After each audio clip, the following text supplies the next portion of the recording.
graphic nature of this program, listener discretion is advised. Motherfucker, it's no time to gamble. Look around, you're not at a casino. Just stay the home as if your name was Trenton Quarantino. Sure, you can still see your friends. Use the mother app on your phone. But unless you just ran out of groceries, please stay the at home. There is a super bad transmittable, contagious, awful virus, and if we don't act quick and social distance, it will mire us in a stretch of quarantine that lasts until July. A super bad transmittable, contagious, awful virus. And if you got a better cough in your arm, and if you got a better cough in your arm. Now back in 1918, influenza had its run, but half their docs were busy overseas with World War I. Today we have mass media and scientists to say, if you don't want this virus, well then stay 6 feet away. Super damn important that we practice isolation, cause we're asymptomatic while it's in incubation. We'll overwhelm our hospitals if there's not mitigation. It's super damn important that we practice isolation. That's what Americans do now. They're always willing to trade away a little of their freedom in exchange for the feeling, the illusion of security. What we have now is a completely neurotic population obsessed with security and safety and crime and drugs and cleanliness and hygiene and germs. There's another thing. Germs. Where did this sudden fear of germs come from in this country? Have you noticed this? The media constantly running stories about all the latest infections, salmonella, E. coli, hantavirus, bird flu. And Americans they panic easily, so now everybody's running around scrubbing this and spraying that and overcooking their food and repeatedly washing their hands, trying to avoid all contact with germs. It's ridiculous, and it goes to ridiculous lengths. Besides, what do you think you have an immune system for? It's for killing germs. But it needs practice. It needs germs to practice on. So listen. If you kill all the germs around you and live a completely sterile life, then when germs do come along, you're not going to be prepared. And never mind ordinary germs, what are you going to do when some super virus comes along that turns your vital organs into liquid shit? I'll tell you what you're going to do. You're going to get sick, you're going to die, and you're going to deserve it because you're fucking weak and you got a fucking weak immune system. Let me tell you a true story about immunization, okay? When I was a little boy in New York City in the 1940s, we swam in the Hudson River, and it was filled with raw sewage, okay? We swam in raw sewage, to cool off. And at that time, the big fear was polio. Thousands of kids died from polio every year. But you know something? In my neighborhood, no one ever got polio. No one, ever. You know why? Because we swam in raw sewage. It strengthened our immune systems. The polio never had a prayer. We were tempered in raw shit. So personally, I never take any special precautions against germs. I don't shy away from people who sneeze and cough. I don't wipe off the telephone. I don't cover the toilet seat. And if I drop food on the floor, I pick it up and eat it, even if I'm at a sidewalk cafe in Calcutta, the poor section, on New Year's morning during a soccer riot. And you know something? In spite of all that so-called risky behavior, I never get infections. I don't get them. I don't get colds. I don't get flu. I don't get headaches. I don't get upset stomach. And you know why? Because I got a good, strong immune system, and it gets a lot of practice. I want you to know I don't automatically wash my hands every time I go to the bathroom, okay? Can you deal with that? Sometimes I do. Sometimes I don't. You know when I wash my hands? When I shit on them. That's the only time. And you know how often that happens? Tops. 2-3 times a week. Tops. Maybe a little more frequently over the holidays. You know what I mean? And I'll tell you something else, my well-scrubbed friends. You don't always need a shower every day. Did you know that? It's overkill. Unless you work out or work outdoors or for some reason come in intimate contact with huge amounts of filth and garbage every day, you don't always need a shower. All you really need to do is to wash the 4 key areas. Armpits, asshole, crotch, and teeth. Got that? Armpits, asshole, crotch, and teeth. In fact, you can save yourself a whole lot of time if you simply use the same brush on all 4 areas. feel fine. I don't feel sick. I'll go out on my own. How thick are you, you selfish prick? Please just stay the fuck at home. From LA through to Berlin, from Wuhan through to Rome, there's people dying every day, so stay the fuck at home. If you need to contact family, use Facebook, Skype, or phone. We've got the fucking internet, so stay the fuck at home. The only way to slow it down is isolate, not roam. Please help the world get back on track and stay the fuck at home. Stay the fuck at home, stay the fuck at home. Don't you be a fucking dick, please stay the fuck at home. Stay the fuck at home. Your podcast will fail. Yeah, it's just a coincidence that you were talking about the Jack and Triumph show and I'm here. Thank you so much for having me on your podcast. Hey man, this is Kevin Smith. Guy makes all those unlistenable podcasts over at smodcast.com, and you're listening to the Two Strangers One podcast. This is podcasting. You're listening to Two Strangers One Podcast. Subscribe to us on iTunes or on the Stitcher app for Android devices. Please visit twostrangersonepodcast.net. Now, here's Chris Cologne and Paul Pasquillo. Well, hello and welcome to Two Strangers One Podcast. I'm Chris. I'm Paul. And let me tell you, Paul, when you take into consideration all the bullshit that's gone on recently in my life, the quarantine is probably the best fucking thing that has happened in the past couple of weeks. So what you're saying is you need podcast therapy. Where to begin? We were supposed to, loyal listeners, we were supposed to record this the other day. And what happens the other day? And I don't want to get deep into politics, but what happens the other day? Bernie pulls out of the fucking race. Of all fucking days, we were going to record, and you know, I'm working, and now, mind you, okay, look, people who know me know that, you know, yes, I'll jump on Facebook when I'm working and stuff like that, you know, but some days I'm very, very into working, some days, whatever.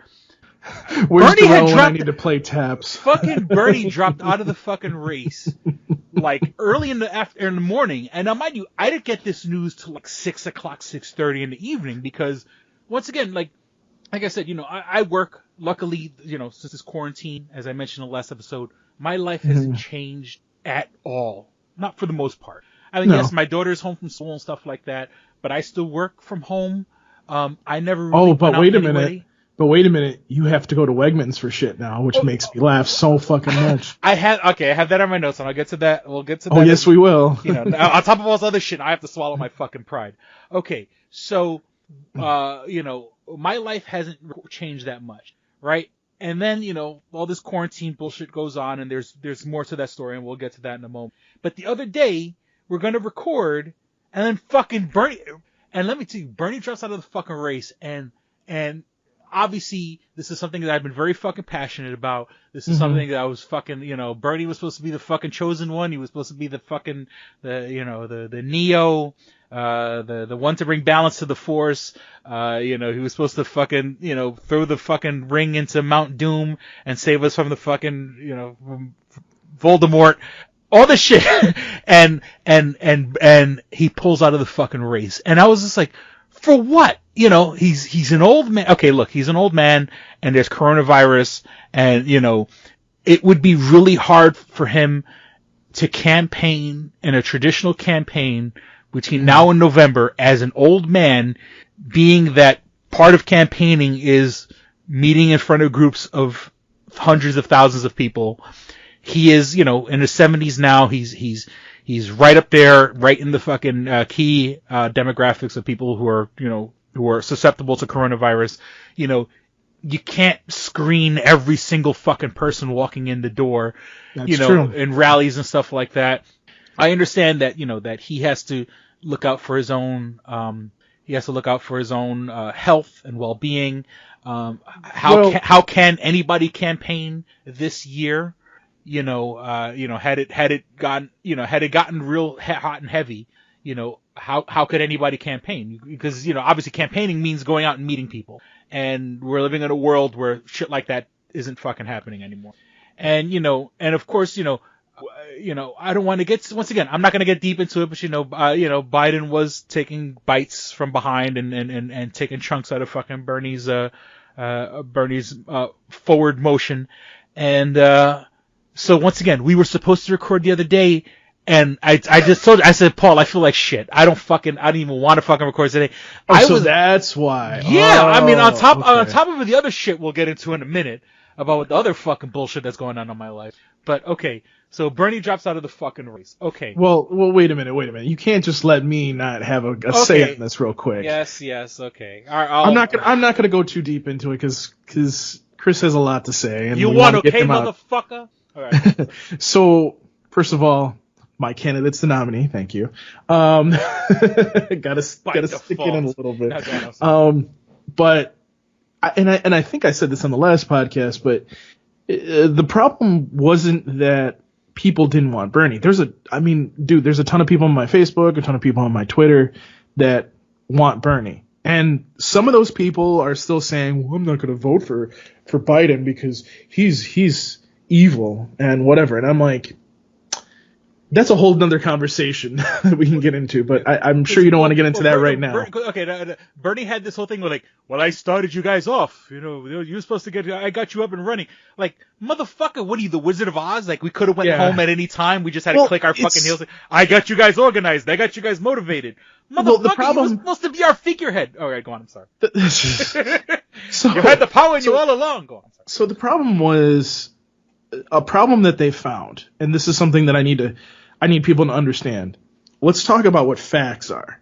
The fact was he was having these really big rallies and everybody was enthusiastic. Yeah, we want Bernie. And then these people wouldn't turn out. And then we come to find out, and by the way, when I say these people don't turn out, his supporters aren't turning out, I'm not saying every Bernie supporter isn't turning out. I'm saying that a large majority of them aren't. And that's part of the problem. And this is the youth vote. And by the way, that's not a good thing for a Democratic nominee anyways. If you can't get the young people to come out, that's going to be harder for us to win this next election. But that's neither here nor there. But what we also found out was a large majority, and this is ironic, a large majority of the Bernie vote last time was an anti-Hillary Clinton vote. So everybody that didn't want to vote for Hillary voted for Trump, and that's why he got in, because of this whole anti-Hillary vote. And now people are kind of like, fuck, we need to get this asshole out. So they, and it goes to show that people kind of went, no, we want this shit to go the right way this time. And I'm not saying that Bernie doesn't have some good ideas and some good policies, but a lot of people don't want to do something radical right now. And I call that the silent majority. It's the same thing that happened with Trump. There's a silent majority of Trump voters that were very silent during the last election, that didn't say one word to reporters or lied to reporters. And guess what? The polls were completely fucking different. Yeah. That's the same thing that's going on now. Is people are not saying anything because they don't want Bernie supporters to yell at them. They don't want the radical Bernie supporters, Bernie bros, whatever the fuck you want to call them. They don't want the Trump supporters to yell at them, so they remain silent. So when it becomes the primary day in your state, they go out and they go full force for Biden, and now Biden's winning by 20, 30, 40 points, and everybody's going like, what the fuck just happened? Yeah. Because people don't want let's face it, people don't want the radical change. They want it to go back to what it was. And yeah, I get that we do need to make changes, but you can't make change unless you correct the problems. And Trump has created a lot of fucking problems, Chris. You can agree with me on this. Yeah. Yeah, he's created so many fucking problems that we have to do something to bring it back to where we are.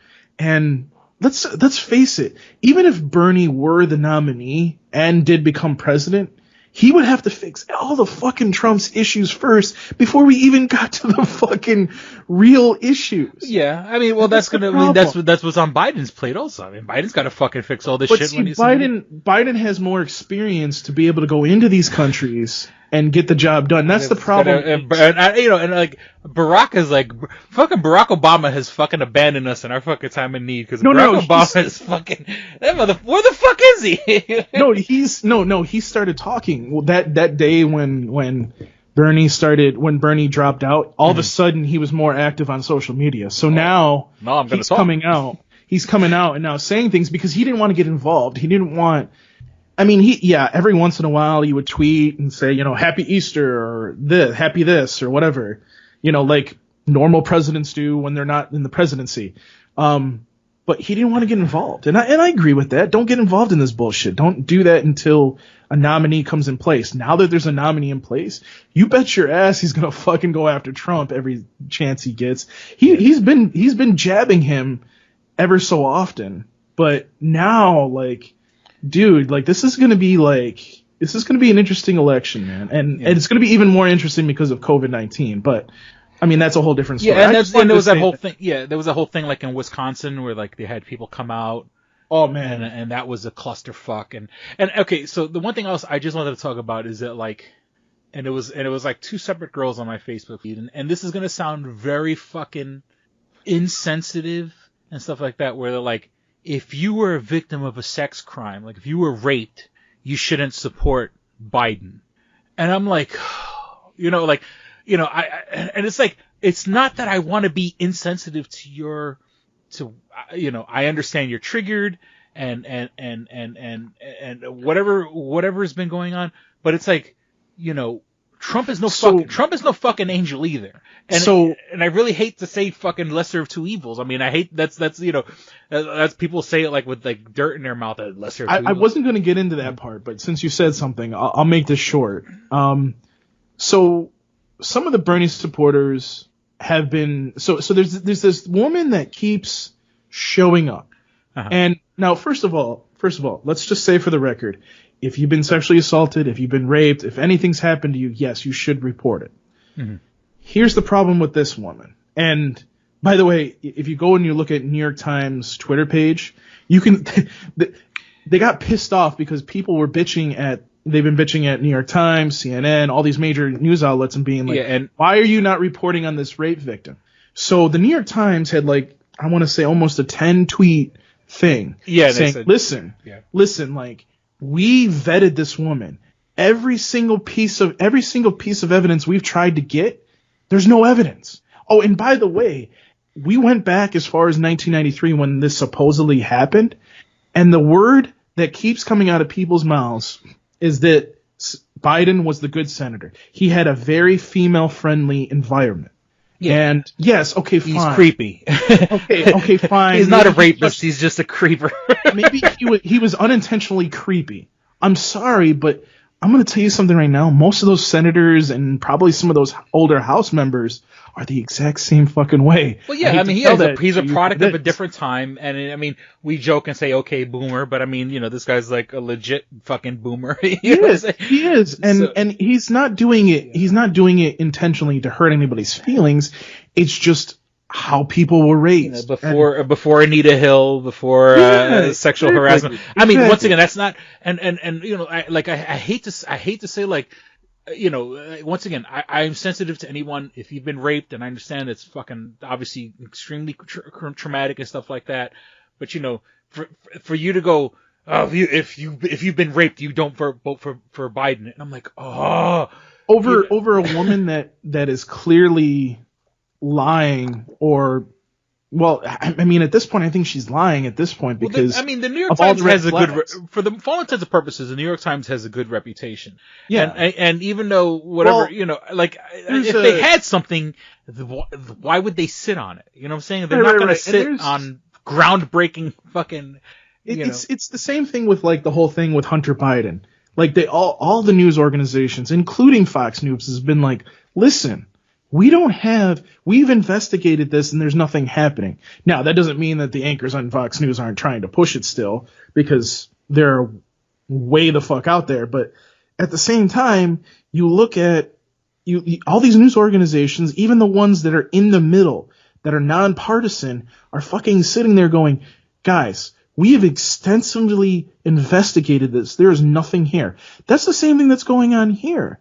Like, let's put it this way. If this woman had come out, had facts, had something that was concrete that somebody could nail down, it would be all over the fucking news. Mm-hmm. It would be all over the fucking news. But guess what? There's no concrete evidence. And just because she went on a Bernie supporters podcast, which is why this all happened, and she threw it out there and said whatever she said, I get this is the whole reason why I've said on this podcast, like, we need to have a system for vetting situations like this, because this is a pure example of a situation where a woman is accusing a political person of doing something and there are no facts to back her up. Yeah. You can't do that. And by the way, Biden has a good reputation. It's the reason why, and I know you're not going to like me to say this, but it's the reason why Bernie is actually going to help Biden, because they have a really good working relationship. They like each other. I literally watched the video today. Because I'm, once again, being a Bernie supporter, I follow Bernie on Facebook and stuff like that. And like, I watched the video today where he's interviewing Joe Biden and saying, and I give you all my resources, I'm going to support you and all this stuff, and so, and I hate to say blue no matter who, but I mean, come on, people. Fucking, listen, Biden's not my first choice, but we got to get fucking Trump out of the. But think about this for example. Think about this for a second. And so far this is the case, but there's no third party right now. There's nobody even trying. Mm-hmm. I mean, we thought what's her name was going to go, Tulsi Gabbard. We thought she was going to do. She even endorsed fucking Biden. Mm-hmm. Like that was the woman that was supposed to fucking go third party, and she literally went, no, I'm going to support Biden. I went, whoa, that right there is a message. Like, if Tulsi Gabbard is supporting her, that's where you sit there and you go, okay, this is interesting, because we all know nobody wants to run for a third party, because they know if they get in the middle of this and Trump loses, they're going to get fucking reamed up and down social media, and there's going to be so many death threats against them that it's not even funny. I mean, and nobody wants that. So, and here's the thing, Bernie has made changes. We don't sit here and think about that. If it wasn't for Bernie, places wouldn't be paying $15 an hour right now. I mean, not everybody's paying $15 an hour, but you get what I'm saying. Yeah. New York City is $15 an hour now. Now, Rochester is going to be $12.50 at the end of this year, I believe. Yeah, $12.50 at the end of this year, I think. Mm-hmm. And then they reevaluate to see if they need to go higher. And I'm going to be honest with you, Chris, that's how it should be. You should be evaluating the market and see, okay, what minimum wage makes sense for your market. Mm-hmm. Obviously New York City, and I'll be honest with you, I think $15 is way too low anyways. But do you see what I'm saying though? Like, it just makes sense that somebody should be making more money than what they are. And Bernie has done that. And I think Bernie can help do some things. Like, the one thing I really liked that Bernie was trying to do was, I think, and I get Medicaid and Medicare mixed up all the time, but he was saying that, glasses, contacts, hearing aids, all of that should be included in that. There should be no cost to those people. And I'm like, that's something that Biden should definitely, and I think that would definitely be something that he should do. Like, that part of the healthcare thing, yes. But I never have really agreed with the Medicare for all, just because it took us so long to get Obamacare in place, and people do like it. Mm-hmm. Because I remember like a shit ton of people complained, and then you even had Republicans that were sitting there going, I just got a surgery and didn't have to pay shit because I had Obamacare. So I don't want you fucking taking that away from me. Mm-hmm. And that's right there is what, we sit there and we go, let's take this law, let's make the fixes that need to be done, and let's keep it where it is. Because let me tell you something, like, states like our state aren't going to change it. They're going to keep their own thing. But, I don't want to go on too much farther with this, but yeah, we'll get back. I just wanted to say that. We'll get back to the traumas of here's a way to remember it. Medicaid, because I mean, I knew just through life, I've learned what the difference between Medicaid and Medicare. But with my job, like my boss described it, Medicaid, everything, like, imagine aid, like someone who needs help. Medicaid is for poor. Medicare is for old. Medicare is what old people get, what everyone's supposed to get when you're a certain age. And then Medicaid, imagine aid, like someone who needs help. Medicaid is poor, Medicare is old. And Now, also, just understand that if there was Medicare for all, me personally, my life at my job would be 1,000 times easier. But of course, that's just me being a selfish prick. Well, you are a selfish prick, but whatever. Yeah. So, okay. So we'll touch upon further politics. So let's get back to the other fucking traumas in my life. Okay. So one kind of leads into the other. Okay. So my car broke down. In the middle of all this shit, I go and, I go do food shopping and like what I got now. Wait. Where did you go food shopping? Oh, okay. Yeah. All right. So we can get into that. So, so you said one leads into the other and then the other one leads into it anyway. So there you go. So a big shout out to Jen Falanga, because I was at my fucking wit's end, like looking for toilet paper, because everywhere that I went to, now of course keep in mind I generally avoid the store Wegmans like the plague, and so Jen had said, look, if you need toilet paper, I got you, come to my house, and purely social distancing. She was like, I'll leave it on a bag out on my porch. You can come and get it. I'll leave you a couple rolls of toilet paper. So I said, all right, thank you. You're the best, in times of fucking need and shit like that, I appreciate it. She's looking out for me. So then I go, and then at that particular time, now I think I had said that I was talking about it online or whatever. And then Paul goes, well, there's plenty of toilet paper in Wegmans. And I was like, ugh. And, I'm trying to think of, Wegmans is like everywhere. I'm saying here in Rochester, Wegmans is everywhere. And Wegmans is like, it's a local place, but people treat Wegmans like a fucking cult out here. They really do. Like, there are people who you cannot get me to, there are people who will say, you can't get me to shop anywhere else but Wegmans. The closest thing I could say for people to understand, it's almost like a Whole Foods. Like that's the only other store I could pretty much really compare it to. Whole Foods can suck my left nut, but continue. What I'm saying is, and the couple of things I gotta say about Wegmans is, one, like their pre-made stuff is fucking pretty decent. Like when you're a guy like me and you're a bachelor and all this other shit, and you want to go get fucking something, you want to go to the store and pick up like a quick, mashed potatoes and corn and a piece of fucking, steak or whatever that's already pre-made. All you got to do is heat it up. Now, of course, you're paying a fucking premium for it, but if you want, a ready-to-go fucking pizza, all you got to do is heat it up, or mac and cheese, or, any of these giant comfort foods that, like you could feed a human being like you feed a dog, you know what I'm saying? Like it's enough to keep them alive. Their only job is to like take it home and heat it up. And my fat ass didn't even heat it up. Wegmans has a great, there's a great bakery at Wegmans. They make great sandwiches. I'll give them that when it comes to making sandwiches. They make sandwiches so good that there's a whole separate business called DeBella's up here in Rochester and I'm assuming upstate New York and Western New York and all this shit. But it's just letting any people know that their sandwich section is so good that they basically created a whole franchise of stores not connected to the supermarket that makes sandwiches. Oh, they own DeBella's? Yeah, I could be wrong, but I think DeBella's spawned out of... I don't think they own that, but I'm going to have to see that. I'm going to look that up now. I think DeBella's is from Wegmans. Like, it's from their sandwich place. My point being is that, Wegmans has this, but I had always had a fucking stick up my ass about going to Wegmans, because that's the place you go where you see the fucking yoga moms and you see all the Karens and you see all the fucking, and for the most part, you are paying a little bit more than if you were going to another supermarket. If you were going to, the other big supermarket up here is Tops. Up in the Northeast, there's Pathmark. I grew up going to Pathmark my entire life.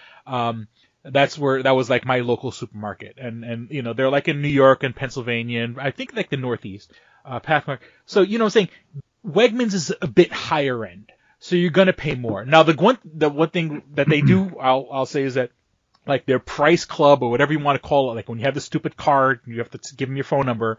Like, if you want to buy an 8-pound bag of fucking potato chips, yeah, you can buy the Wegmans brand for like $2. So like stuff like that, like the big giant bulk stuff, Wegmans is good for. So I'm on my way I'm on my way to Jen's house, and Jen had said, give me a minute.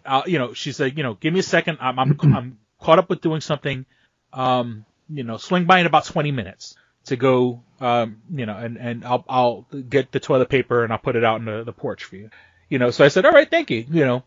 So on my way to her house, I see a Wegmans, and a little fucking light bulb goes over my head. Oh, you know what? Paul said that there's toilet paper in Wegmans. Let me go check out Wegmans. Wouldn't you fucking know it? Now, of course, don't be wrong. The whole paper aisle itself is deserted. Demolished. Yeah. I mean, just in general. But they actually had, now mind you, I got like 2 6-packs, and the 6-pack was like $7 and change. You know what I'm saying? Like you're paying like $1, which is, I mean, don't be wrong. And the funny thing is, it's like some brand that I never heard of, and it has a picture of a kitten on it. Like, is this toilet paper so soft it feels like I'm wiping my ass with a white kitten? But wouldn't you know it, I got 2 packs of toilet paper. Now, mind you, I told you, I wanted you to remind me of something, and this is what happened to me tonight. So, I buy the 2 packs, and then I called Jen and I said, Jen, I got the toilet paper. I appreciate it. Thank you. They have toilet paper here. And she was nice enough. She's like, no, come by and get it. It's better to have and not need not have. And I said, thank you very much. So I went, and I got the 2 6-packs of toilet paper cost me like $15, which is a little bit of a premium. But I mean, look, in this fucking, in the middle of the apocalypse, hey, as long as you got something to wipe your ass with, unlike our last episode where I say wipe with your socks. So I got the rolls that Jen gave me. I got the paper rolls that I bought from Wegmans. So today, before we record, I had to do a little bit of food shopping. Now the whole deal, bandana across my face. I wear glasses anyway, so I don't need goggles or anything like that. I'm wearing like my winter gloves just so I don't have to put my hands on the cart and stuff like that. And of course I realize that, coronavirus can get on my gloves. I'll try my best to handle them. And then what I've done in my car is I've started carrying like a cheapy spray bottle filled with alcohol. Now I know, yes, it's supposed to be water. It's supposed to be soap and water that kills the coronavirus. But look, a little bit of something's better than a whole lot of nothing. But I get in my car, I spray my hands with the alcohol, yada, yada, yada, I'm doing at least a little bit of prevention. So I go, now mind you, okay, the first time I went to Wegmans, I bought the 2 packs of toilet paper. And I asked the girl, I'm like, is there a limit on this? And she's like, no, don't worry about it, So then I go and I buy 2 packs today. Once again, I'm not going crazy, but I'm gonna stock up if I can. Now, when I bought eggs, the egg said only 1 limit per customer. When I saw the toilet paper, I did not see a sign that said limit 1 per customer. But the girl was like, I can only sell you 1.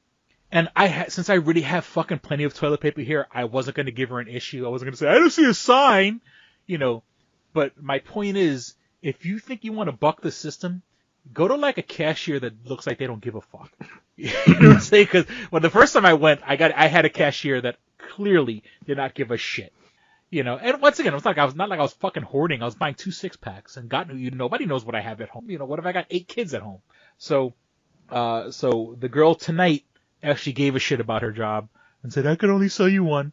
So, just let that be a life hack. look for the cashier that looks like they don't give a shit. They're tired of everyone's bullshit and we'll sell you 2 packs of toilet paper. Alright, so the other day, I did a little bit of food shopping, and I did not get I didn't take my daughter with me to the supermarket, but I picked her up afterwards. On our way home, I can tell you right now, I know it's not smoke, it's steam. Steam's coming out of my car. Shit, my fucking radiator. So, by fucking whatever fucking cosmic coincidence, I was very close to where one of the mechanics I usually go, and I'm able to glide the car right into his fucking parking lot. Now, it's like a Sunday night. And so, the mechanic has the overnight drop box and all this other stuff. I go and I leave a detailed message. Hi, I left my car in your parking lot, yada, yada, yada. I'm pretty sure it's the radiator. Give me a call. And we're in the middle of fucking quarantine. No one's going anywhere. So, and this is the mechanic where he does well enough because I've gone, he's not the kind of mechanic where you can just, show up and say, hey, fix my car. You got to schedule an appointment. So I knew it was going to be a couple of days before he even got a chance to even look at my car. And so I had, I had food shop. Did my food shopping. So I had a car full of fucking groceries and my daughter, and it was raining. But I called an Uber, got a nice girl on the Uber. I feel for those people also when you're picking up strangers in the car, when we're talking about social distancing and a person's literally, 2 feet behind you and stuff like that. But, got in the car, nice gal. She brought us to the house, I unloaded the car, I told her, just leave the bags on the fucking curb. Don't worry about it. I'll get it in the house. So, okay. So now we got these traumas that are going on in my life. Bernie drops out of the fucking race. My fucking car breaks down. You had to go to Wegmans. I had to go to fucking swallow my pride and go to Wegmans. Well, let's talk about the real deal that I know people are probably listening to this episode, and people that don't usually listen to this episode will probably listen to this episode. And let's talk about the newest trauma. I have spoken too soon, people. I had expected 2020. When this year started, I'm like, man, 2020 is going to be the year where things get turned around. Things are going to be fucking great. Well, you know what? We spoke too fucking soon, Paul. Our last couple episodes, I've been talking about me seeing a girl. Well, that has gone to shit. Like several other relationships I've mentioned in this podcast, girls that I've taken a liking to, or whatever the case may be. This relationship has gone kaput. Now, I'm gonna rant here for a minute, and I may not be, I may say things that may hurt and offend, so you have been warned. But I'm also gonna speak the truth. Now, I know they say, men, or a guy like, you're a classic narcissist, sociopath, controlling gaslighter. And I love when people throw around the term gaslighting, because I see things in a very logical way. I see things very much in black and white. And so some people delude themselves, and some people live in a fucking fantasy world. So when you show them reality, they're so convinced that the bullshit world they live in is real that when you show them reality, they think you're lying to them. They think you're gaslighting them. That's why I always love that phrase when people, especially, it's mostly women, will say, men are gaslighting you. Yeah, because your head is so far up your ass and you're so looking at the world through an emotional fucking spectrum that when black and white cold logic hits you, it makes you feel like the man is lying. So, that being said, her and I obviously couldn't come to the same terms on what a person's role is in a relationship and how they should be there for each other or not be there for each other. And, and I tried my best. I tried my best to be accommodating, and I tried my best to be understanding. And I understand I'm a bit selfish. Absolutely. I'm selfish. You know why I'm selfish? Because fucking nobody else is looking out for me. You know what I'm saying? I haven't, and you know what? And you'll turn around and say, well, maybe that's your fault, Chris. Because you know what? I haven't met a woman worth a damn. Maybe it's my fault. Maybe I attract women that ain't about shit. You know what I'm saying? I get women, by the time I get a woman, her standards are so fucking low that, her life is, she's just fucking scooting by in fucking life. That's got to be the case, because because they're going, Chris, it's your fault, man. You keep talking about you bitches ain't shit. Well, maybe it's got something to do with you. Yes, it's fine. Then I attract bitches that ain't shit, because you try to have a vision, you try to have ideas on what the relationship is supposed to be like, and it shouldn't be like hitting a fucking wall. Did I feel like shit for a little while? Yeah. Did my self-esteem take a fucking dip? Absolutely it did. But you know what? Towards the end, I didn't cry. It didn't break my fucking heart, because I shouldn't have to fight you. That was one of the things towards our last week together. Damn near every day I was saying, come on over to my house. Come on over to my house. Come on over to my house. Now, I'm not going to blow up her spot until blow up the whole podcast and say her business, but her living situation was the farthest thing from accommodating. Where she lived, people didn't respect her privacy. People didn't respect her personal property. I was trying to think of the best way to. People didn't respect her personal property. People didn't respect her privacy, and she was taken advantage of. She was guilted mentally. She was guilted emotionally. There was this sort of weird thing that, like, there was this weird sort of, like, you owe us mentality in her current living situation. And not that I'm going to be Mr. fucking White Knight on a fucking noble steed, but I was like, come to my house. Escape all that bullshit that's going on in your life. Even if it means coming over to my house and I don't even fucking interact with you. like just because if I'm calling you every day and I speak to you every day and every day is, oh, people here don't respect me and people here are treating me like shit and people here take advantage of me. All right, well then why don't you come over to my house where you won't get taken advantage of? Why don't you come over to my house, and after like a week, I started realizing, oh shit, she doesn't want to be around me. Because if she wanted to be around me, all she would have to do was walk the fuck downstairs. And that's sort of like, and that's another thing. And I had mentioned this to her. I was like, and I'm pretty sure Oscar, when Oscar hears this, Oscar's going to have a fucking field day talking about that. Probably. If he's not fucking but at least, dead. At least you're not, if he's not dead from corona. At least you're not singing in the car. I'm just saying. But I'm saying is that, like, my thing is that, and maybe that was my fault. Maybe I was too much of a nice guy. Maybe I was too fucking accommodating, because I would love it. I would give my left fucking testicle to have a girl say, you know what, Chris, let me come to your house, pick you up, bring you over to my house, which is better than your current living situation. I will feed you. I will take care of you. I will fucking give you a cool, calm, and collected, relaxed environment for you to enjoy yourself in. You know what I'm saying? And if you're not feeling good, if you're feeling sick, you know what? Just chill out, relax, lay on a nice soft bed in a nice warm house, and don't sweat it. But, that there's a twisted fucking mentality where these people dug their fucking nails into her, and she feels guilty for leaving them, or she feels guilty for not being there, or whatever the case may be. And it's, and towards the end, it's not my problem. It's not my problem that you've made a series of bad decisions, and now you feel some fucked up obligation to these people that you want to stay in that fucking house. And, all right, well, let me kind of cut you off before you dig yourself too far in here. I know you're pissed, my friend, but we were kind of talking about this off the podcast for those of you that are listening, and based on what Chris has kind of told me about his now ex, I kind of feel like a part of this, and a huge part of this, now that I'm hearing more and more of this and listening to it, I think it has to do with the coronavirus, because we're all stuck everybody's indoors. Stressed out. We're all that's one thing. Everyone is stressed out right now. Yeah, everybody's stressed out, and I think that had something to do with it.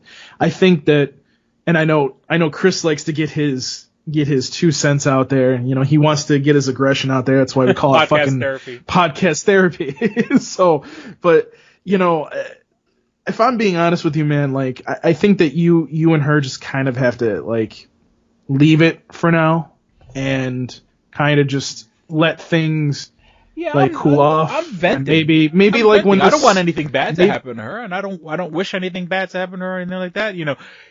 There's people in my past that like I hope you get hit by a fucking truck. You know what I'm saying? Not her. You know what I'm saying? It's sort of like, you know what? We gave it a shot. It didn't fucking work. And I mean, am I getting nasty about it? Yeah, I'm getting a little nasty about it because it fucks with your head mentally. You know why you're getting nasty? You know why you're getting nasty? It's because you feel hurt because someone's saying you're like what their actions are saying is, I'd rather be here with these people that treat me like shit than to be with you who will treat me like a queen. And I'm like, am I that of a fucking repulsive person that you'd rather be with them instead of me? But I mean, if you want me to be honest with you, like what it is. And this has happened to me is, they came from somebody that previously they dated that treated them like absolute crap. And in most cases, it's even worse than what it was before, and my ex, I feel like that was a lot of the problem is, if I raised my voice or I said something like to her, like, she felt that like I was abusing her or verbally abusing her, not like abusing her, but and when you're put into a situation where you were hurt so badly, and like I said, I feel like it was worse than what she had actually told me.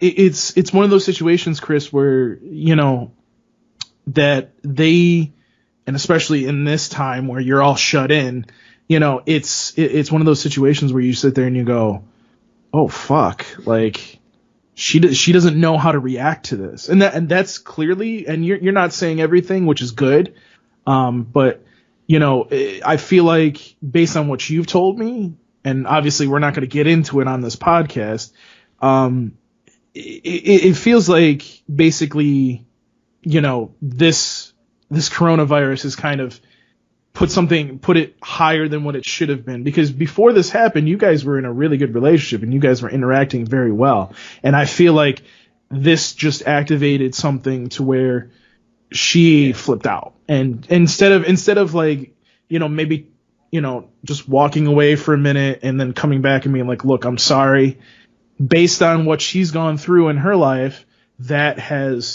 that's the reason why she reacted the way she did. And that's why I'm saying, like, I think cooler heads should kind of just, I know you're getting your aggression out. That's what you fucking do. Okay. That's what you fucking do. I can't stop you from doing that. But that's why I kind of got to cut you off and be like, listen, let's see what happens. Okay. Because you guys were really good together. I hate to say that. Like, dude, you've had some, I mean, I don't want to go too far, but you have some shitty exes. I'm sorry. But this one was not a shitty ex. And I feel like that's what happened. I mean, but to your point where you were saying you can't, at a certain point you got to kind of just walk away and stop. That's happened to me, dude. Like I for like a year, I tried to get my ex back. And again, it's been, you know what I mean? Like I don't want anybody to think that I'm not, whatever, but I tried everything. I helped her out when she needed help. I did everything that I could. And still, she didn't make the effort to bring me back in. And I would try to. But, you also can't just obsess over somebody. You know what I mean? You got to do things for you to make your life better. And by the way, I've done that. But, shit, I cleaned my whole fucking apartment. I tore it apart and cleaned underneath my bed and everything and moved everything out of the thing. My current girlfriend's like, I have never had a guy clean a house before, clean their place before. I'm like, well, guess what?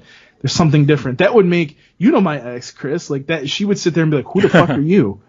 Like, and by the way, it wasn't that I didn't want to clean. It was just, I would clean and I felt like she was just like, well, that's nice. I'm going to re-clean everything you just did. Yeah. You know what I mean? And it felt like the effort wasn't like, there wasn't any recognition for the effort. You know what I mean? Like I always recognized her effort, and it was just, it came to a point where it was just like, I'm gonna push this away. And I'll be honest with you, I don't want to come on here anymore and kind of bash my ex just based on what's going on. I don't want that. I don't want that like bad karma. I've kind of decided that I don't want to do that. I'll be honest with you. I'm concerned about our little one because, I mean, the situation with the little one.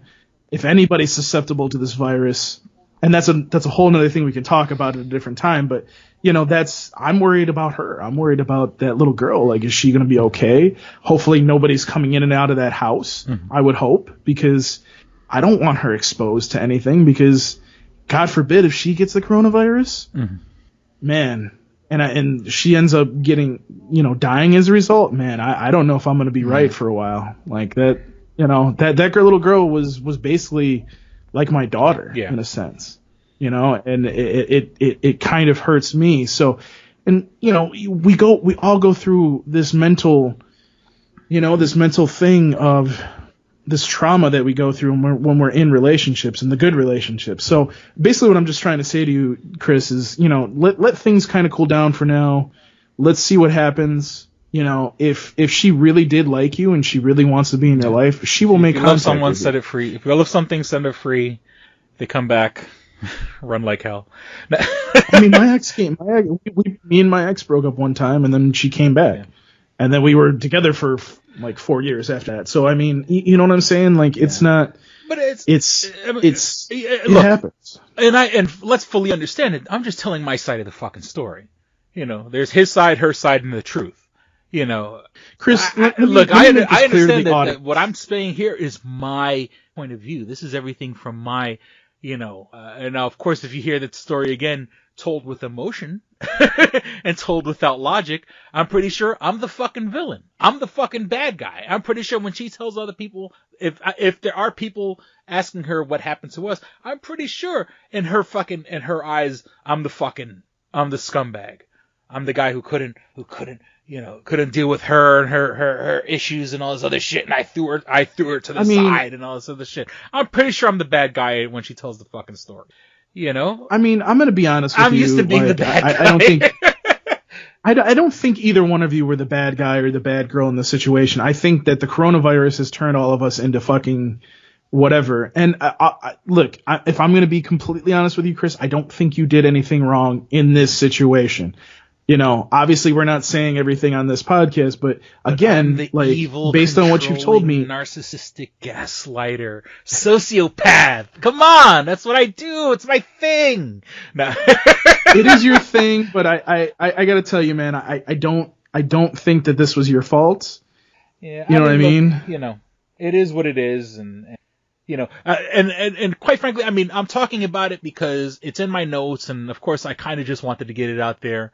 Once again, other than just the fucking rejection, I mean, look, the rejection fucking hurts. Breakups hurt and stuff like that, but I don't think I'm obsessing over it. I'm talking about it on the show because it's something major that happened in my life. I can't just we talked about her for the past 2 episodes, and then this episode, all of a sudden, oh, by the way, we broke up and then nothing, and I am passionate about it. Yeah, I'm a little passionate about it, but, it's just another fucking, it's another giant lump of shit that has rolled downhill on top of me.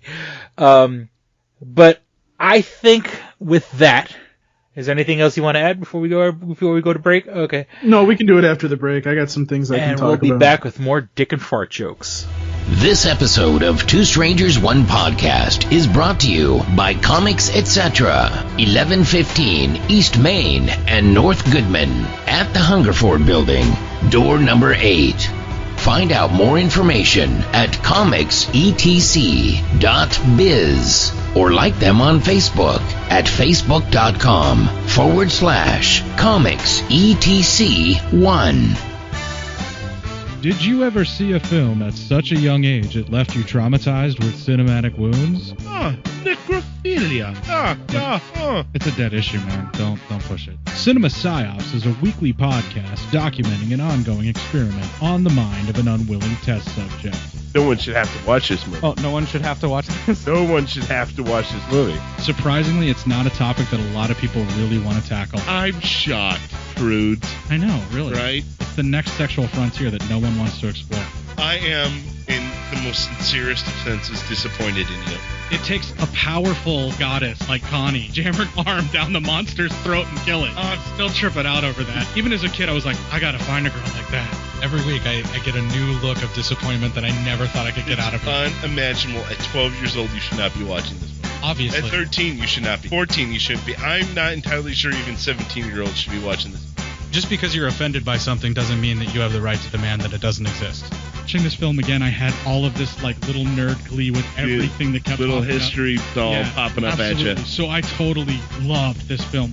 Hey, I know why you couldn't see that. It's because your brain's warped from watching this shit at 12 years old. Yeah, this is a rough movie. I told you ahead of time when we were getting ready to do it that it was going to be a rough How did you watch this shit at 12? Because physical wounds heal, cinematic ones don't. Listen to Cinema Psyops. All right, and we're back. All right, Paul, and I forgot to fucking mention this at the top of the episode, but in a couple of days, I mean, we're releasing this, it'll be mid-April. It'll be the 8-year anniversary of Two Strangers, One Podcast. Jesus Christ. And we still aren't even on Spotify. We're going to have to fix that after this episode. And the whole thing is, like I said, my life hasn't changed. I'm like, I've been working on some projects behind the scenes, and I don't want to talk about them without jinxing anything, but, you know, I'm working on a really fucking cool project, which I've made some leeway in, and that's super exciting.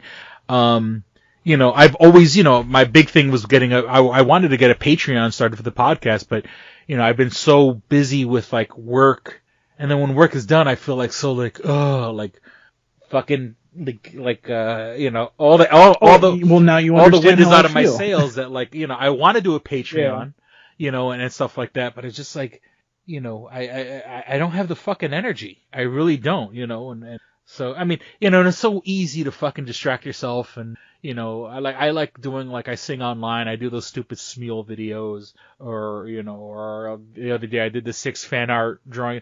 Like, it's very easy to sit back and relax and just let yourself get distracted and kind of, you know, put stuff on the back burner. And, but I mean, I've been wanting to do the Patreon forever. You know, maybe. So you have a Patreon? No, I'm saying I haven't done it yet, but I mean, that's the whole thing. Is like, you know, part of my plans was I was going to get shit in my life organized, and then, you know, then start working on the Patreon. Well, see, you also have some New York Comic Con stuff you can send me too. Yeah, there's New York Comic Con stuff that we still haven't gotten into, which I'm fucking, I've given it up in my head. I'm like, there's going to be no Comic Con here. It's like, you know, because everything else is getting pushed back. And I'm like, there's no way things. I don't think things are going to get organized by October. I honestly don't. That's October. I honestly think that it may still happen, but if the coronavirus comes back in full force around that time, probably that'll won't be the happen. time. Yeah, that's exactly, you know, when things are, when you know, they are expecting a resurgence in the fall, because that's just the cold season again. And so, like, I mean, we'll see. Like, you know, to have a bunch of people in a place. And the funny thing is, you know, obviously, you know, every year New York Comic Con has expanded. You know, it's all the way out to fucking Madison Square Garden and Roseland Ballroom and a couple other theaters in the area, you know, but are people really gonna fucking want to be sitting in concentrated places? You know, no, and I mean, don't get me wrong, not. I fucking love Comic Con. I'll go in a fucking spacesuit if I have to. But I mean, there's Anime NYC that's after New York Comic Con that I was thinking, because I'm not gonna be able to go to a con this year. You know, I was thinking, fuck it, I'll go to Anime NYC this year, and I don't even know if that's gonna happen. So, I mean, we'll see. I mean, who knows at this point? What I, you know, I guess we can kind of get into like some of the things that I've been having to do. I can't really talk about too much about my job. I'm going to save that for a podcast after everything opens back up, so I can kind of go talk about that, because it'll be after the fact. And I think if I talk about it after the fact, none of my bosses are going to be like, you're fucking fired. So, obviously with all this happening, my kid's out of school. So, and I'm not going to say what school district he goes to. If you follow my social media, you may see that every once in a while. But, man, these teachers have just – it's like they're throwing a bunch of stuff against a wall and saying, fucking do it. And, like, my son is on the autism scale, the lower end of the autism scale, but still he'll do work, but then he'll get to a point where it's like, all right, I'm done. I can't do this anymore. And to me, I'm like, how do you expect a kid to do this and get this done when, first of all, I'm trying to teach him how to do it and go along with him with the activities, because that's the only thing I can really do at this point. But also, like, you know, I feel like they're not learning the way that they should be learning. You're just throwing stuff at them and expecting them to do it. And even, and then holding over all of this, Chris, is I feel like he's not going to be able to get everything done, maybe. But here's the thing. Are you just going to move these kids on up anyways? Like, at this point, there's no Regents exam. There's no really, like, main exams at the end of the year, because they've canceled it here in New York State. So what's the fucking point? like if you're going to move these kids up, which they're probably going to do because they're going to let the seniors graduate. Yeah. Social promotion. Like, you know what I'm saying? Like, do you understand what I'm saying? It's such a fucking, and it takes it, because like sometimes you'll want to record, or Sketch and CJ from the Toonami Faithful want to record over the fucking weekends sometimes, and I'm like, guys, I got my kid. I got to concentrate on this work. And then I'm mentally exhausted because I'm trying to get him to do work, you know. And then, you know, my kid, I'm starting to think that maybe my kid has a sleeping issue because around 5 o'clock he gets tired. And I'm just like, and I can't take him to a doctor because, you know what I mean? Like, I'm just like, and I don't know if that's maybe just him because he's on the autism scale and I'm throwing a bunch of homework at him. He's just getting tired. And because of that mental exhaustion, like I do, he gets stressed out. And by dealing with it, he'll get tired and fall asleep. So I don't know. And it's really, really fucking irritating because it's like, you're not teaching these kids and he's in a small school district. So on top of that, they don't have the apparatus to fucking do the learning correctly. And they're not communicating it properly, and it's just like, oh, like I just want to choke somebody. I just want to fucking choke somebody. Because you're a parent, and it's like, you know, and not that I'm trying to cop out to anything, but one, like a guy like, you know, well, you're lucky enough you still have your job. You know, I work from home. I'm exhausted. Well, and like my daughter right now, like how they have things in Rochester's district is sort of like, the kids have like a Google account. Every kid in Rochester has a Google account. No, mine does too. And you Mine know, does they're too. supposed to sign into their account and like there's like activity sheets for them and stuff like that. And it's like, okay, but you know, during the day, you know, the days that she's with her mom, you know, there's 3 other kids in that house and you know, one parent, you know, with 3 kids. And of course, you know, but a teacher has 30 kids or whatever. But you know, that's one thing, and they're all different ages and stuff like that, you know. And then when she comes to my house, I'm working, and it's like, you know, I can't give her the attention she needs to focus on school because I'm trying to fucking keep a roof over my head. You know? But the problem is, Chris, is like your little girl is still in elementary school, right? So my kid's in the last year of middle school, and they're just like throwing stuff at him, and it's actual work. It's not just like, oh, watch a video or color an activity sheet or whatever. Like he's actually doing work, and it's like you expect these kids to do it, but if like, for example, my ex didn't have a good internet connection. So when he was at the beginning of all this, when he was coming over the weekends, that's the only time I could get this work done. And then these teachers were like, well, the dates, the due dates are fluid. So if you know, need more time to do it, it's fine. But then they would harass my ex because the app that they're actually communicating in, I can't have work on my fucking phone. And I have an iPhone, by the way, so that's fucked up. I'm like, you know, like, why are you pressuring? Like, stop. Like, you're not helping. Like, if you want his work to be done, here's my phone number. Call me. Like, and by the way, if he's not getting things done, and one of the teachers is actually pretty good at this, send me it, and I will make sure he gets it done the next time I have him. Because otherwise, I don't have it, and I can't give it to him. I give it to them. So it's like, you know what I mean? So it's just, it's very, very irritating because you can't do work. And that's what kind of pisses me off. And, you know, we also have, you know, like, what else? There's, well, and you know, it helps too that I have, you know, I'm only working 20 hours a week now, and I'm still getting my full pay and my full benefits. And again, I'll explain all that on a different podcast once all this is over. But, yeah, I'm like, I sit there and I go, okay, I'm actually have more time, but then I'm taking my mom to the store to get stuff because she needs to get food, and I have to continue, and I had to yell at her and tell her, you can't go out of the house without a mask and gloves on because you're not going to be fucking touching and getting exposed to shit. So it's good because, you know, I'm able to do that too. I'm able to have time to do that too. But then I'm trying to fit all this work into all of that, and it sucks. You know what I mean?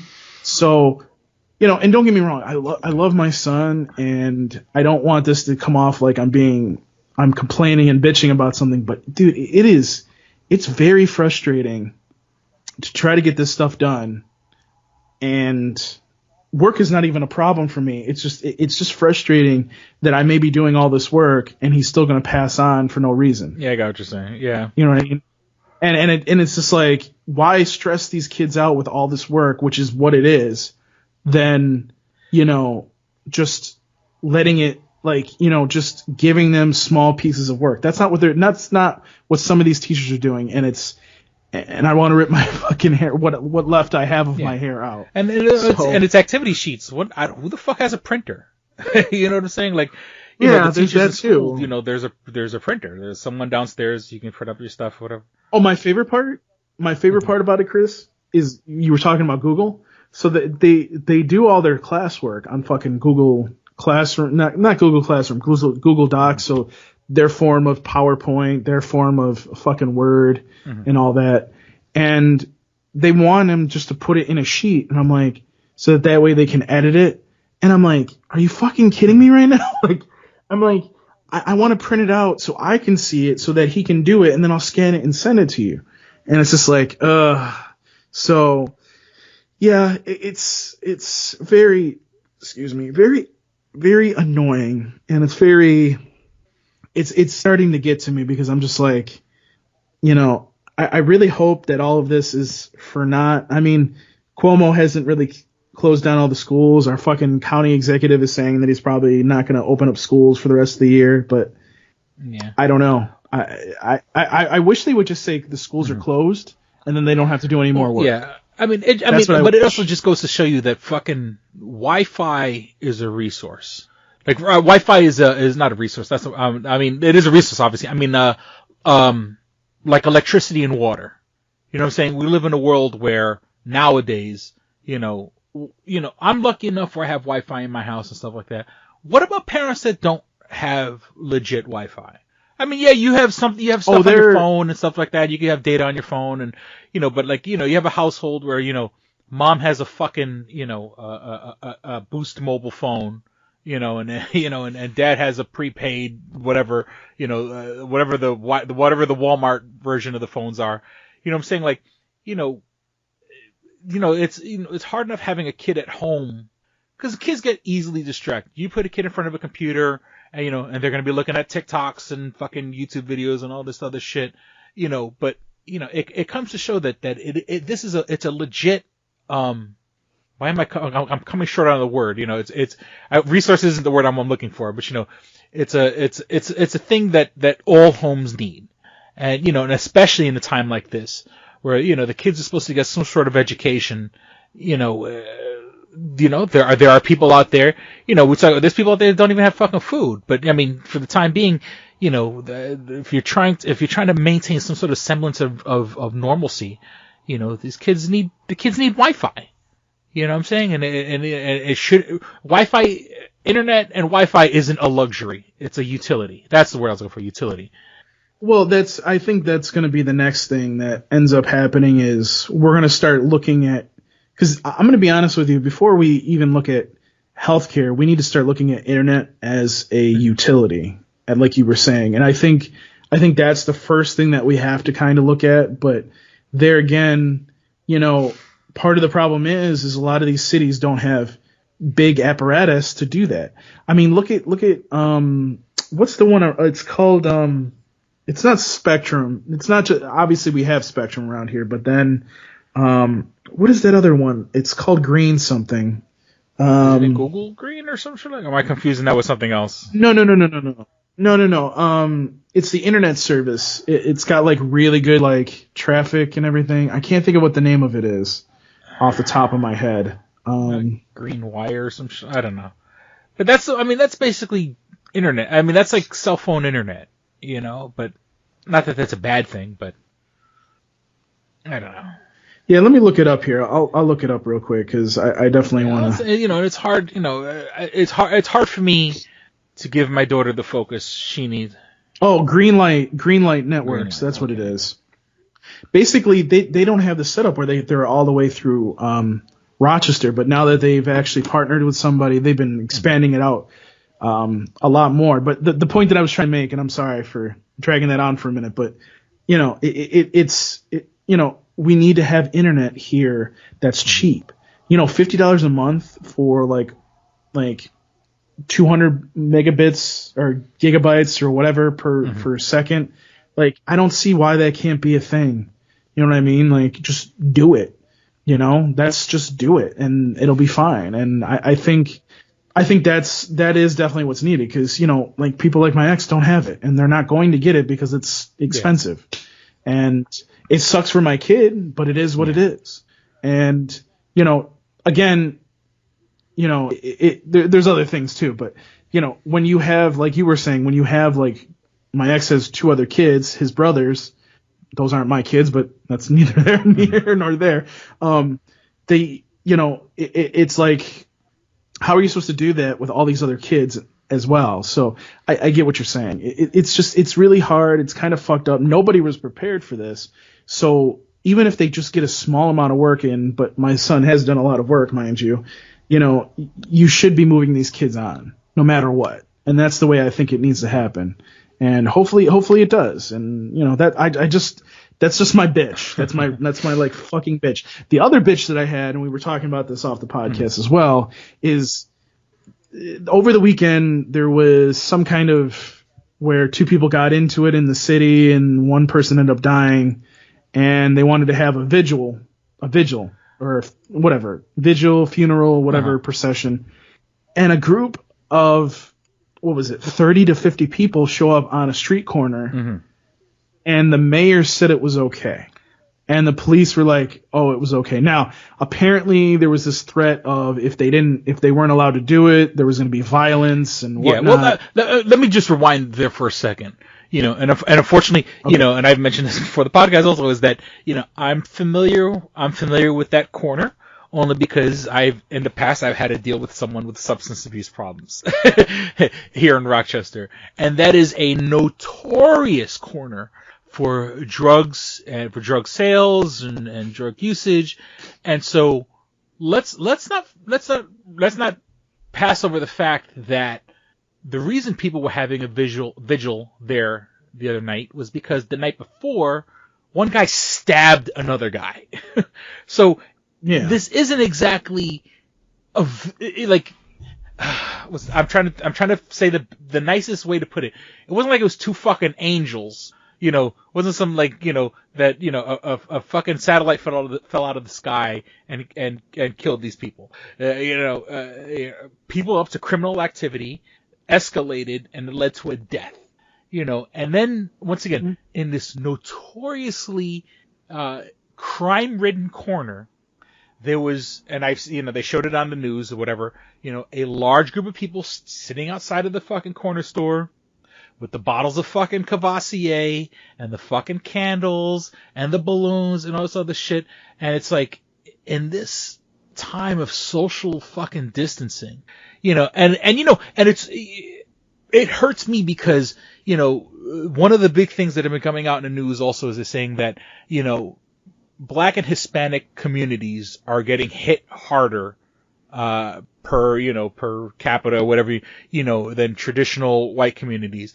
And, when shit like this happens, and don't get me wrong, people have to pay their respects, but you know what? There's people nowadays where their family members are in the fucking hospital and they can't pay their last respects because, they can't even go to the hospital, because the hospitals keep, so why are people being allowed to meet in the streets? And once again, it's like a threat to the city. Like, oh, if you don't let us have this memorial service, we're going to create a problem. And it's like, it shows that once again, it's a series of bad fucking decisions.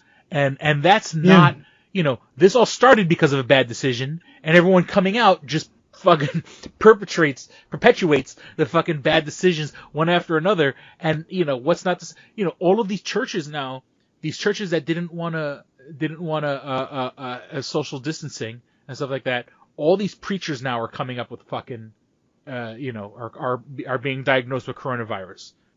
Well, and that's the thing, Chris, is, listen, first of all, I don't want anybody to get offended, okay? I don't think anybody had the coronavirus there. I'm not going to ever say that the coronavirus was there. I'm not even going to say that I hope some people had it.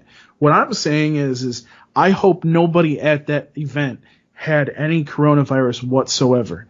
I hope that those people that were there didn't have it at all. Because here's the problem, Chris. If you look at the map for Monroe County for where all these the positive coronavirus cases are, a lot of them are in the city, and that's smack dab in one of those zones. And let me tell you something. That means 50 to 100 people in that zone have coronavirus or had it. So what does that tell you, Chris? Some of these people could have it. If you're living your life like this is a fucking vacation, because there are people who are treating this fucking they're not social distancing, and they're treating this like this is a break from work. This is a break from school. This is a break from, and you don't do the right thing, and then you go now. If you're that dumb to go to a vigil, and don't be wrong, I have family members. I love members of my family. I'm not gonna go to their vigil if they died right now. I got family members in New York City. I love them to death. If they died right now, I'm not gonna go to their wake. I'm not gonna go because I'm not gonna put myself and the people I care about, other family members, in harm's way because of this. And it breaks my fucking heart. No, I agree. And if the shoe was on the other foot, if I fucking drop dead, don't you dare have a fucking meeting in my name. You know what I'm saying? Throw me in the fucking ground and call it a fucking day. Don't you dare have any kind of, and trust me, I'm not going anywhere. What I'm saying is if I was to be unfortunate enough to catch some shit, don't you dare have a fucking memorial service with a bunch of people. You know what I'm saying? I mean, have fun, do something online or whatever, have a Zoom or whatever the case may be. That's cute and fun.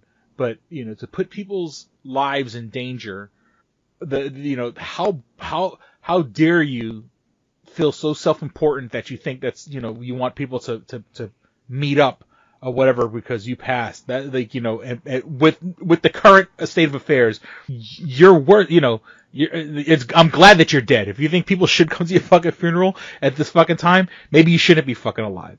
And if you're making a bad enough decision to go to a memorial thing now, what's not to say you don't go and visit your grandmother? You don't go and say you go to grandma's house or whatever because grandma's making dinner. And now you're asymptomatic because you're young and healthy, but you're carrying it, and you go and you kiss your grandmother on the cheek. And now you give her fucking coronavirus because your dumbass had to go to a fucking vigil and hug 10 fucking people. And it kills me because there's so many people dying in New York City right now that they're burying them on a fucking island because nobody's claiming the bodies. And so if they're not allowed to claim, if some of these people aren't even claiming these bodies and it could be because, they can't because they don't want to get sick, like, why are you allowed to go out there? Because you threatened some kind of violence? I'm sorry, Chris, but if I were the mayor of the city of Rochester and you did that, I'd be like, okay, you're under arrest for threatening violence. Yeah. And I would have told the police officers, I would have been like, I want every single person that is threatened arrested. Throw them in jail for a night. Separate them so that they're not going to, if they have coronavirus, they can't contaminate anybody. But guess what? Look, if you're going to threaten violence, there's no tolerance. But I mean, imagine you, but now, and look, and I'm certainly not playing devil's advocate, but the funny thing is, let's just say you go and you do arrest all those people. Now they're all in jail, stuck in a holding cell, certainly not social distancing. It's like, the system right now isn't ready to take in a group of 50 people, without there being, what are you going to do? They eventually, an individual in a police broke car. this up. But I'm just saying logistically, the funny thing is you arrest all those people, you're going to stick them in a cell where they're all fucking 3 feet from each other anyway. And here's the thing that kills me is it got taken down from social media. And obviously some of the radio stations and, others put the video back up, but they put the video back up because they're like, you guys need to see this because people are being stupid. That's like people have been like, well, they're closing the parks and whatever. And I'm like, you know why they closed that park? Because people are being fucking idiots and going to that park. They had to take down basketball hoops. In New York City, yeah. I don't know if they did it here, but also. because I had did someone they? had mentioned it here in Rochester, and it's sort of like, you know, and I understand in the beginning, like they had to restrict the fucking playgrounds in the city. Like, are you people fucking stupid? Like, and by the way, when I say you people, don't take that as a racist thing either. I'm just saying, like, I don't understand, like, why. In this beautiful weather, my daughter wants to go out, and she's smart enough, she understands what's going on, but that doesn't stop her from being a kid. A kid is a kid, and a kid wants to go out and spend energy and go out and do something fun. And once again, I'm lucky enough where she's old enough now where she understands, but she still wants to go out. A kid wants to go outside. You know, a kid wants to play. You know, and let's just say I do take her outside. Okay, but you can't interact with anybody. You know, it's like, it's so fucked up right now. And luckily, right now, I'm lucky enough where my daughter's smart enough where she knows how to get on her mom's phone, and she'll reach out to me on Messenger, and she'll reach out to my mother on Messenger. And my daughter's smart enough where she can talk to my daughter calls my mother every day, or damn near every day. And, you know, and it's a beautiful thing or whatever.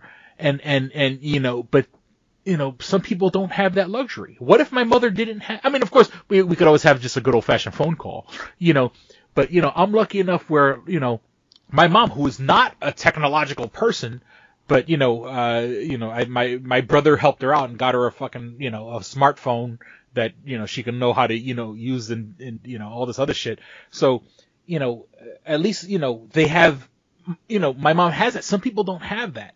And, you know, and my daughter, and right now, even when they fucking give us the green light, when my daughter sees my mother again, if it happens, and, you know, and let's also fucking put it in the head that there's a possibility that may not ever happen ever again. You know, you still kind of have to put in a mentality that, you know, what if my daughter's asymptomatic? What if I'm asymptomatic? You know, I don't want either one of us to be carrying, you know, and like, you know, we have to fucking, like, I'm going to have to get medically cleared to go see my own fucking mother. You know, and it's so fucking sad. And, you know, the people that are doing this dumb shit and going out to a totally useless memorial service, you know what I'm saying, for the sake of, you know, like, no one's going to tell me what to do or whatever, you know. It's not that it's useless. It's the fact that you felt the need to go out and fucking do a service, even though you know that if one of those people that goes is affected, everybody could be affected by it. You put people in danger, and that's the problem. You're not thinking straight. And that's why these fucking parks and playgrounds and everything are getting shut down. It's because these fucking people aren't doing what they're supposed to be doing. What do? You hug your friends, you hug your family, you know, you hug everybody. That's the whole. In a normal situation, before the fucking world went to hell, you go to memorial service, you give everyone a hug. How you doing? How you feeling? This and this and that. You know, you're within close proximity. You're holding someone's hand. People are crying. There's fucking fluids there, kissing, all this shit. And it's like everything you're not supposed to be fucking doing. Some people revel. Some people love making bad fucking decisions. Some people love doing the wrong fucking thing. Because you tell them, if you tell them, here comes back to the gaslighting.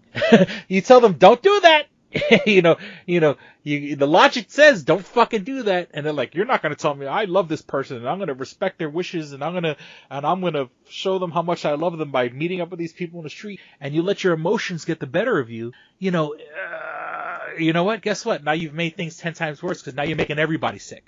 You know, I don't know. I just, it's fucking so annoying. It is what it is, man. And, you know, I just don't get it. I don't understand why there are people out there that are not following what they should be following. You know, like, just do what you need to do to make sure that you are not, you know what I mean? Like, hurting people, because that's the problem. By you doing what you just did, you might have caused 50 people to get the virus. And now our number's going to jump up and we can't open because of you fuckers. Like, that's the problem that I have. And when we talk about opening this back up as soon as possible, you know what I mean? Like, you can't do that if we jump 50 people. Because now, if they come to my movie theater, for example, and we're open, now they're going to affect everybody. Which, I'm going to be honest with you, by the way, I really fucking hope that they do what I hope they do, and that's anybody that comes in the movie theater has to have a mask on, or they're not allowed in the theater. Until this is all over, I think that's the best thing to do. Mask, don't require gloves, but at least have the mask on. But, we'll have to see what happens. I feel like this isn't going to be... Well, I mean, luckily right now Rochester hasn't been mandated for masks.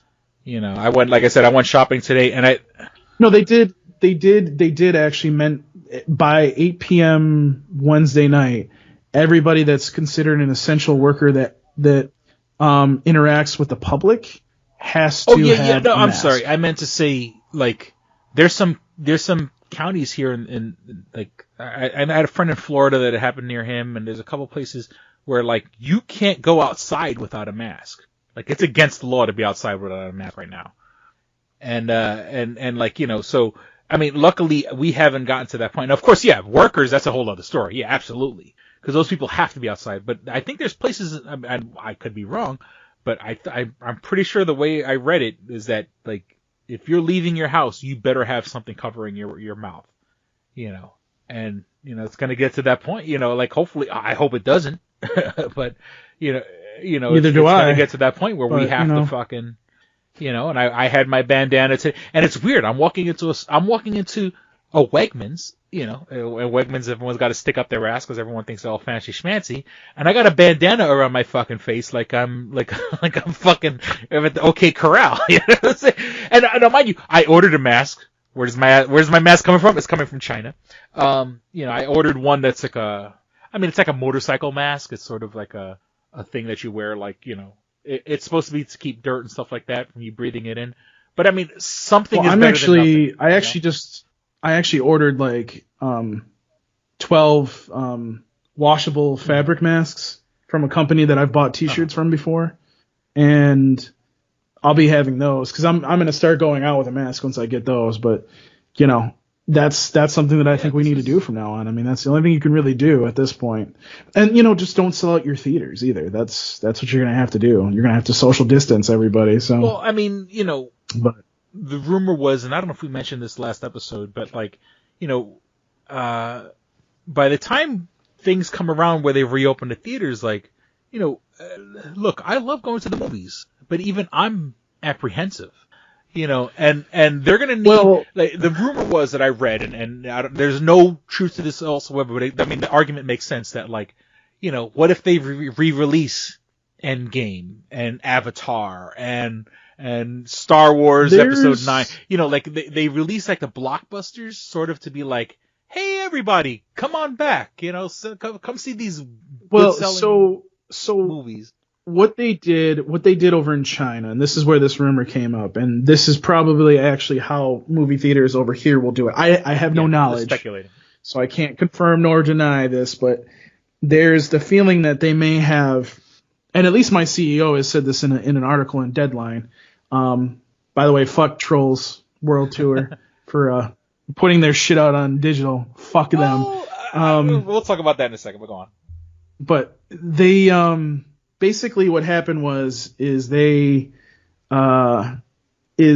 they're probably going to do we're going to do at least a soft opening. So I would assume that they'll probably do something like that, but I don't know if it'll be more like recent movies and everything will be like $1, or if they'll decide, like, some of these movie companies will be like, hey, here's Avengers, have it again. You know what I mean? And if it's $1, you might get a lot of people. Yeah. You know what I mean? Because the theory is people have been cooped up for so long that people are just going to go anywhere to fucking get out of the house. So we'll see what happens. But I mean, if you want to really talk about Trolls, I can go up and down fucking this podcast with it if you'd like. Because you had made that post the other day, and it's like, I mean, they were expecting the movie to come out now, right? It's supposed to be out now. And it's sort of like, it's up in the air with this fucking nobody has any fucking, we don't even have like a viable end date. So it's sort of like, look, I mean, and it's sort of like, hey, you know what? Put it out there. You know, just if it makes $10, it's $10 more than just sitting on a shelf somewhere or sitting on a server somewhere on a drive. You know, the reason why, like, my CEO, for example, kind of went up against Universal and said, "You guys are assholes for doing this." Basically, he didn't say it that way, but that's basically how I took it. And I agree with him. Basically, when you do this kind of thing, you don't move a movie like this back, you're hurting the industry, and I agree with that. Now, do I think that this movie would have done what it could have done? I have my doubts on that, because is this Trolls 3 or Trolls 2? I can't remember. 2. Yeah, I can't remember if this is Trolls 2 or Trolls 3 or whatever the fuck it is. But, you know, I don't see this movie doing huge. I didn't see it doing huge amounts of business anyways. But, and maybe that's why they released it on, and it did, and it is the number one, I guess, of all time digital releases, which pisses me off even more. But it's, question is yeah, it can be the number one digital release, but how much money did it make? Did it make the $100,000 budget that you had? Because if it didn't, guess what? You still fucking lost. Haha. Because honestly, that's the reason why. See, people don't understand, like, the reason why movies are still released into theaters and why a lot of movies have been moved back is because they make millions on billions of dollars in the theater, and then they release it on DVD and Blu-ray, and they make another couple million plus whatever they get for somebody taking it and putting it on said service, and then, you know, plus, like in Disney's case, they put it up on Disney Plus, so then more people buy the service. See what I'm saying? So why would you exclude that? So I think that hurt them, and I keep forgetting that Universal did move back Fast and the Furious till next year, so I guess I can't really hate on them too much, but at the same time, they have Minions coming up, and I'm sitting here going, are you going to fucking put that on digital too? Because what's going to end up happening, Chris, and with the exception of, and we'll talk about that in a minute about AMC, which I don't work for AMC, so you guys can refer that to what you want, but they're going to get some lawyers put up in their face if they keep releasing things on digital, because these movie theater chains are going to be like, hello, what are you doing? You're taking away product from the theater. All the other studios have moved shit back, Chris.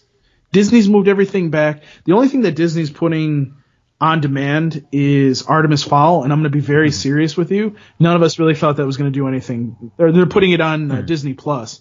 I didn't think it was going to do any business anyways. Mulan, they haven't said anything about Mulan yet, but that's probably getting moved back to July. And movie theaters are going to be open before. And, like, movies like Troll and Artemis Fowl, they were going to come out right now. So, like, with all the money they've thrown into advertising, and I mean, more of Trolls than anything, because Trolls, not for nothing, Trolls has been advertised. Like, I've seen it, and I'm not even the demographic. You know, I've seen tons of Trolls fucking advertising before the whole world went to hell. So, I mean, I'm not so much about Artemis Fowl, but, you know, it's sort of, but, you know, they kind of released it now. It's like, why hold it up when, you know, they've had all this build up to it, you know, then for it to sit on the shelves for another 6 months and lose whatever momentum they had.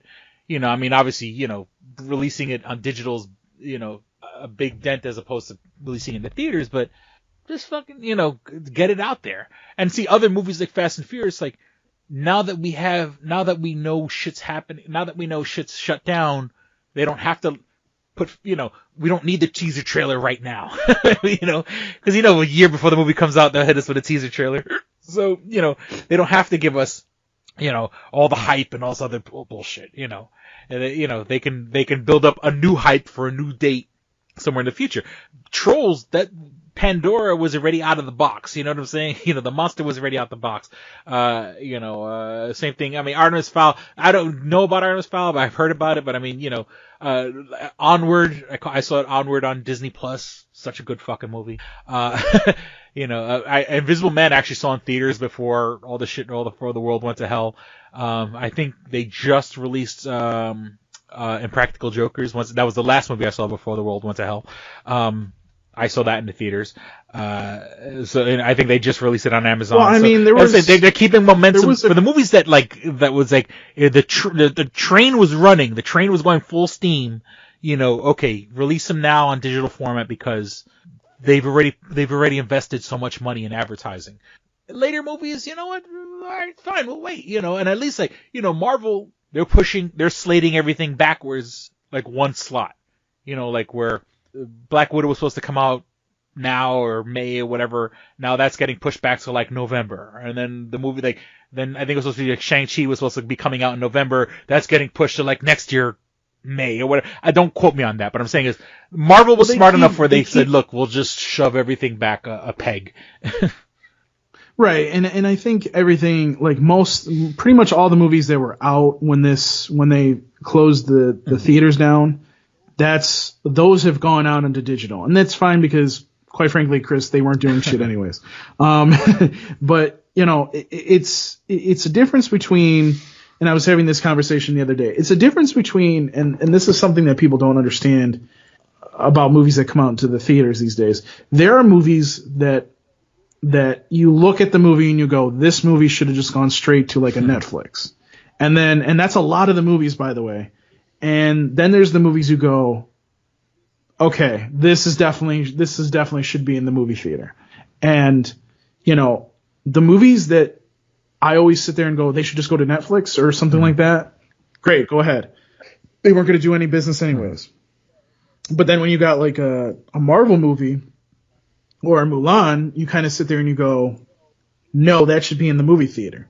So that's kind of the balance they have to strike here. And, that's basically just how it is, I guess. But I don't want to keep going too far. I do want to talk about AMC real quick, and then we can, if you got anything else, we can kind of fire it straight. But the one thing about AMC, these fuckers aren't coming out of they may not even open, Chris. Like, that's how bad the situation is.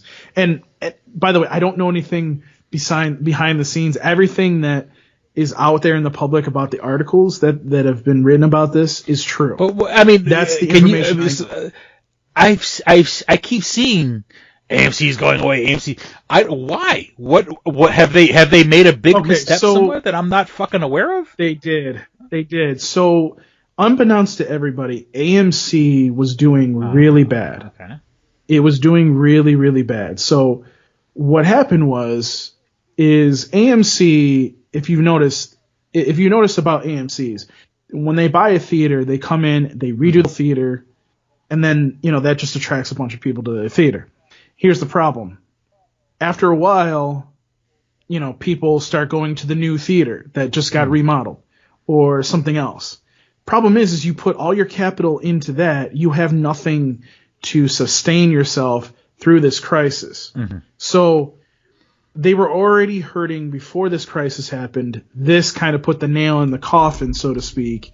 And the feeling is they're probably going to file for bankruptcy once everything reopens. Does that mean that every single theater will go away? No. I'm sure that my company and other big movie theater companies will come in and swoop in and buy their theaters. Yeah. But, it goes to show you why you shouldn't bitch when your movie theater hasn't been updated yet, because there's a reason. And this is the exact reason. By the way, they bought a bunch of theaters so they could be the number one in North America. Maybe don't do that. They were trying to be the Amazon of, probably Amazon and Netflix, exactly. These businesses, they kind of spend money ahead of time with the long-term goal being like, oh, it'll come back eventually, saying it looks like we're wasting money now. Well, AMC's like a Chinese company, so they thought that they could come in and dominate the American market when they didn't understand that you need to be smart about what they're doing. The company goes in, they look at these theaters, and this is what they do. And this is nothing that's not public knowledge, so anything that I'm saying right now isn't something new. You may not have known it, but it's something that's always been out there. What they do is they go out and they say to these landlords, we need you to help upgrade our theater. If you're going to help us, great. We'll sign a new lease. We'll negotiate things, and we're going to update the theater, and everything will be fine. If the landlord says no, they walk away. and they're not going to sign a new lease. And in most cases, the landlord will come back with some money and they'll work something out and keep the theater. And in some cases, which has happened, the theater ends up closing down. And that's because the landlord, whether it be in a mall or a plaza or whatever, doesn't want to fucking put any money into helping. So that's what happens. That's how these companies strategically do it, so they're not spending all their capital. AMC said, fuck it, we're just going to take our own money and invest it. And as a result, they fucked up. Now they're billions and billions of dollars in the hole. Their credit is like is a C now. And basically analysts are saying that they're going to get canned. And that's because they built the company way too quickly. And that's why they're going to lose out. Now, I'm not saying that there's not going to be some theaters that may not reopen from my company, but there again, if that happens, it's because it's a theater that was probably going to close anyways. And again, like if you signed a lease that has something contingent on you have to go through the whole term of the lease before you can terminate it, kind of thing, or you're going to have to spend a couple million. They may end up doing that. But if they're close, if they're pretty much at the end of their lease, some of these theaters may not reopen. I don't see that happening in Rochester. I'll be honest with you. I don't see that happening in any other theaters as far as I know. But that goes to show you what I'm saying is like times are changing where tough decisions have to be had, and that is happening. So, but yeah, AMC is not going to probably, if they don't file for bankruptcy right when they come out, they probably will file very soon after that. So it'll probably be like one of those things where like when Radio Shack got bought out by like Sprint or some shit like that, like they'll call it AMC, but it'll be owned by like the competition or some shit like, or something like that. Well, that one in I think the one in Irondequoit there, instead of it closing down, it just completely turned into a Sprint store. So and there again, I mean, it's probably going to end up turning into a T-Mobile store now because T-Mobile now owns Sprint. So, which by the way, shout out to T-Mobile for putting a fucking call center here in Rochester, which is awesome. So I did not know that. They're hiring like, I want to say I thought they said like 10,000 people to fucking man their call center. You know where it's here in Henrietta. It's over there. It's over there off of Jefferson Road, across from that plaza. Oh, okay. I mean I think that was the place that they were planning on if we ever got Amazon up here, if I'm not mistaken. But I mean, but Rochester, we got tons of fucking call centers up here. Amazon's right is right next to it, basically. Okay. So I mean it's even though we're coming out of this thing, there's going to be more jobs here in Rochester, so that's a good thing. But yeah, I mean, I just want to make sure that you guys understand movie theaters they're going to reopen, and we're all going to be good. For those of you that know which movie theater I work at, my theater is going to reopen. Trust me, there's been some things that I've had to do since the closing that if they're not reopening it, I'm going to kind of be like, then why did you have these things done? So, but anyways, yeah, so, it's going to be interesting for the movie theater industry. I don't foresee us getting closed down. Hell, I still think that, and I've talked about this before, like my theater's probably going to still get a remodel. I don't know if it'll be this year, but yeah, everything's been pushed back. We just have to accept that everything you ever wanted to get done is going to get pushed back.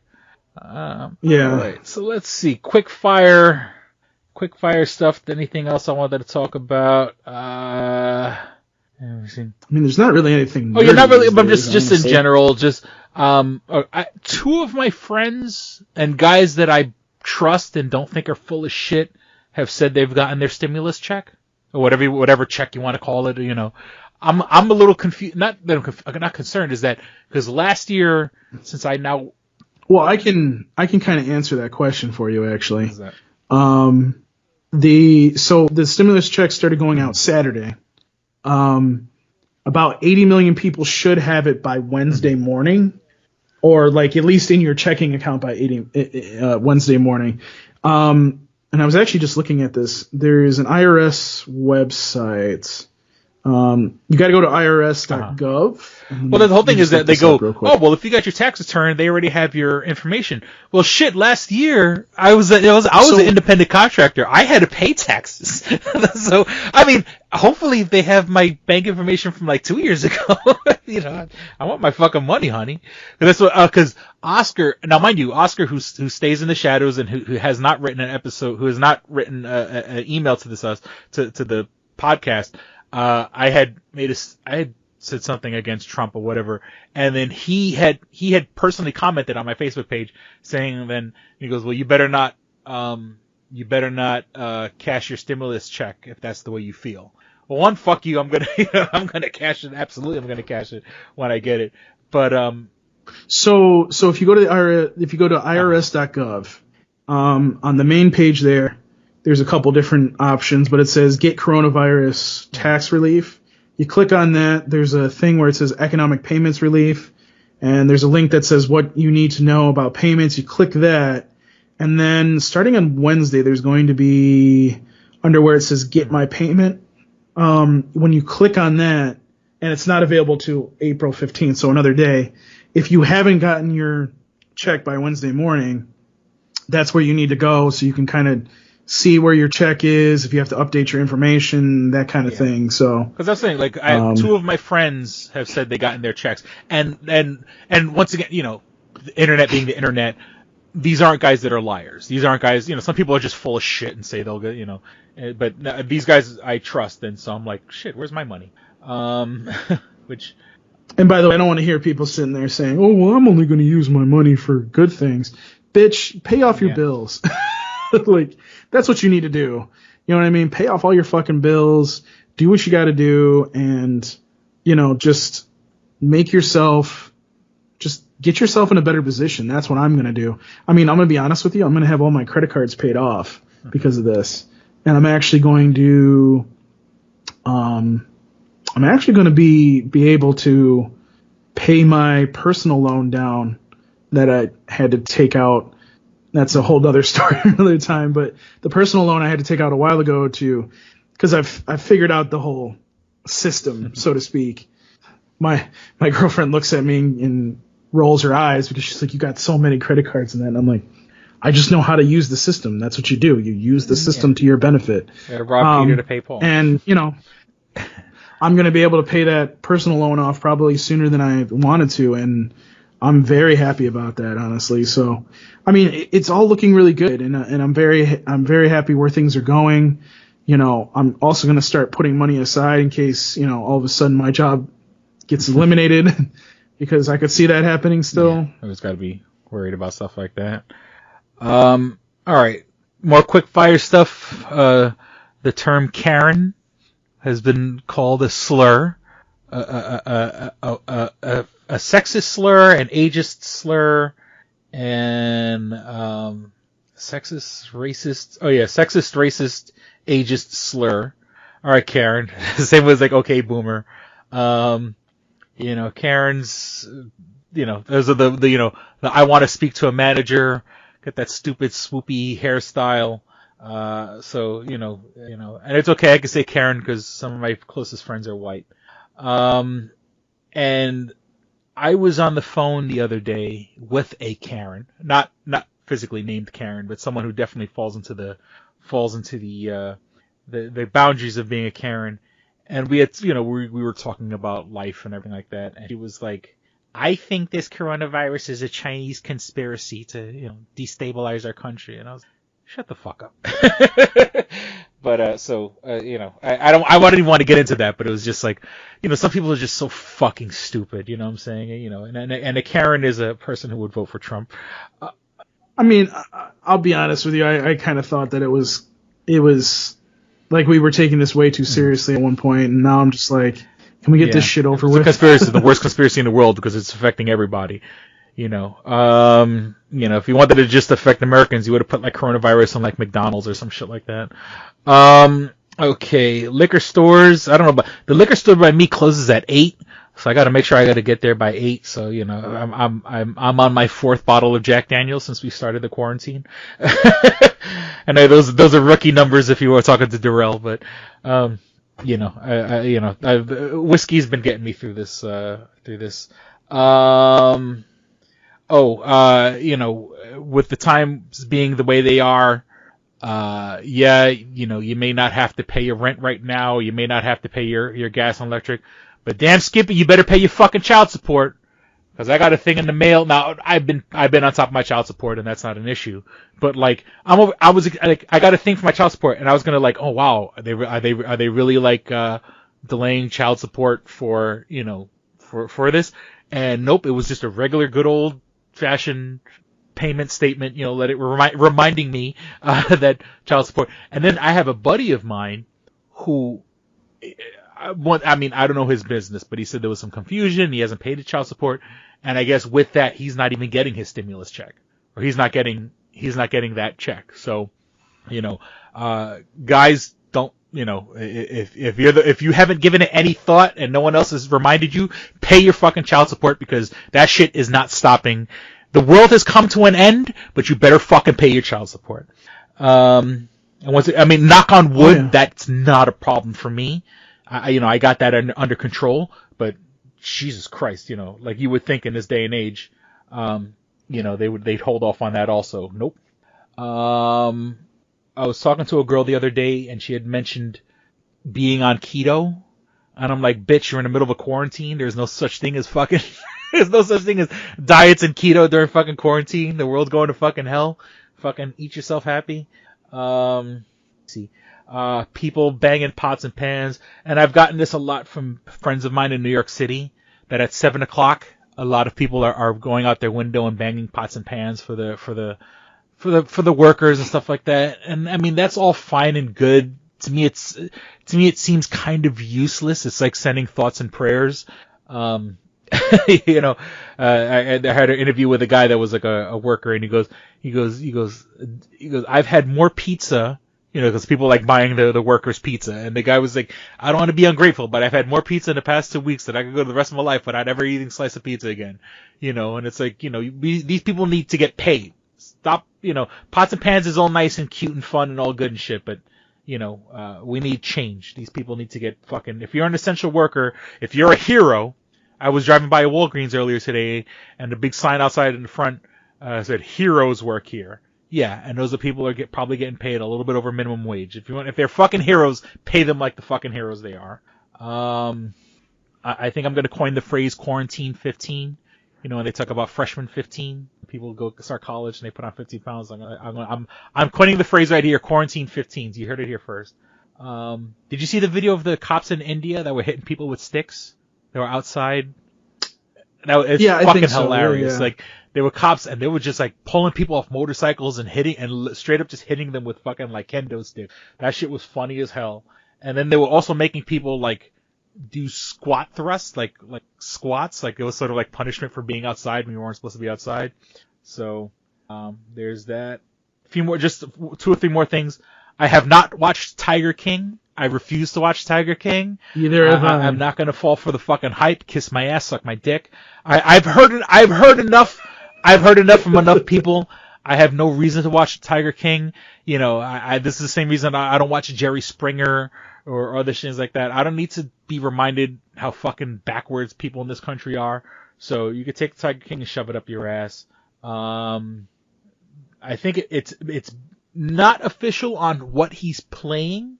But it has been official that like John Krasinski has been contacted by Marvel Studios and has gotten into meetings with Marvel Studios. And of course, the speculation is that he would be like a Reed Richards in another Fantastic Four movie. But I think like he admitted it or something like that he had met with Marvel Studios. So let's see where we go with that. I mean, of course, the dream would be him as Reed Richards and his wife is Sue Storm. What's her face? British chick. They would be good as Mr. and Mrs. Fantastic. And then my last bit of news, it's not really news, but this last week, Saturday Night Live, they did a new episode, and they did every sketch was like, you know, people recording from their houses and stuff like that. And I thought it was pretty neat and pretty like, you know, innovative for what it was. But dude, fucking Tom Hanks hosted it. And it was like Tom Hanks, like from his house. And it's like, you know, he was the first major celebrity to come out and say that he had the fucking coronavirus. You know, not one person was like, good for him. You know what I'm saying? Like, you know, everybody in the world was like, don't you dare take Tom Hanks away from us. But you know, for him to come out and be in good spirits and sort of like joke about it, but not making fun of the condition, but you know, and stuff like that. And you know, it just shows what a great fucking guy he is, that, you know, even he can, in a time where some people would just be giving up all hope, you know, he's staying positive and stuff like that. And, you know, and it was good to see him, you know what I'm saying? Like, you know, it gives you hope. And of course, you know, yes, we live in a world where celebrities, a guy who's made $1 billion, yes, he's going to have the doctors and facilities and stuff like that to bring him back to health, or as close to health as he can be. But I mean, it's still, for the most part, it's good for morale, you know, that a good guy like Tom Hanks is still with us and hasn't been fucking put in the ground. I think we should wrap it up. That's what she said. That's what she said. Please visit twostrangersonepodcast.net, where you can find all things show related. You can find links to our iTunes page. If you have an iPhone, an iPad, or iPod, you can download us there. Subscribe to us on iTunes. If you don't have an iPhone, an iPad, or iPod, you can download us and listen to us on the Stitcher app. That's STITCHER, the Stitcher app for Android devices. What I do, I put on Listen Later and available offline. Now, of course, the world has gone to hell. I usually say whenever I'm out and about running my errands, and I'll listen to podcasts. I haven't left my house, besides picking up my daughter and doing food shopping twice in the past month. I haven't left my house. So I certainly wasn't going on any dates. But you know, I listen to podcasts at home, but you know, if I was out and about, I would put on Listen Later and available offline, so I can listen to podcasts without killing my phone's battery or my data plan. Or you can go right to the source and download us off the SoundCloud app. Just go to SoundCloud and search for Two Strangers One Podcast. On Stitcher, every podcast worth listening to, you know, Kevin Smith's Smodcasts and the Joe Rogan Experience, and of course, Paul's other baby, the Toonami Faithful Podcast, is available on the Stitcher app. If you want to write to us, you can write to us at twostrangersonepodcast@gmail.com, all spelled out, twostrangersonepodcast@gmail.com. Interact with us like Oscar has in the past. You know, I mean, you got nothing else better to do. You're sitting at home or you want to curse me out and say that I shouldn't have revealed so much about my failed relationship, or whatever the case may be. If you want to call me a fucking idiot, or if you want to say, hey Chris, you're a pretty smart and handsome guy, and I want to gargle your fucking nutsack in my mouth, feel free to write at twostrangersonepodcast@gmail.com. Oh, God. Hey, I'm taking all comers now, man. I'm a free man. Comers. Okay. You have to take a fucking, the first date, you gotta fucking put a thermometer in your mouth and make sure that you ain't running a fever. Let me see. Oh, God. We want your money. We need your money. But until we set up a Patreon, which is something I've yet to have done. But then, once again, this quarantine hasn't changed my life at all. My life, I'm still working 40 hours a week, and I'm still by myself, except for the couple days I have during the week with my daughter. My life hasn't changed at all. But I want to set up a Patreon. But until we do that, you can show your support for the show by liking our page, subscribing to our page, liking this episode in particular, letting people know it's the 8th year anniversary. That's to be a great 8-year anniversary gift to the podcast and it'll be on 420, 420 man, where you can, show your support for the show. If you've listened to one fucking episode of 8 years worth of podcast, you can share us on Facebook, facebook.com/twostrangersonepodcast, or this episode itself.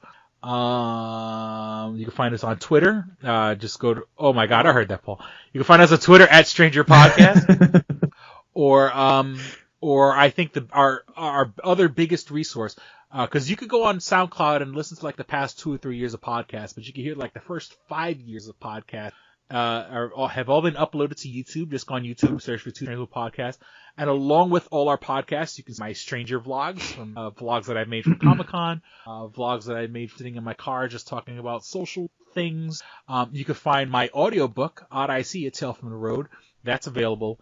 You can hear the whole damn book on our YouTube page. You can hear music that I've made under my music pseudonym is XLNYC. So you can just go on, search the Two Strangers One Podcast on YouTube and find 3 albums worth of music. Because I purposely made, like, when the songs come up to about 72 minutes, that's about back in the day, that was about the length of a full CD. So you can find all that on YouTube. Search for Two Strangers One Podcast. I can't think of anything else, sir. I acquiesce the floor to you. All right. Well, you can find me online on Twitter at Paul Pascrillo. You can email me like Oscar has, paulpascrillo at ToonamiFaithful.com. And you can find me on Instagram, instagram.com/Paul Pascrillo. So those are where you can find me. And, of course, I'm on the Toonami Faithful podcast, so please listen to us there. We have a lot of content coming out, and some of that content might be from Chris's vault that I'll steal from him and make other people do. So we'll see. Well, we certainly hope you guys enjoyed listening, had as much fun as we did recording. Thank you for listening to Two Strangers One Podcast. I'm Chris. Don't be Paul. a stranger.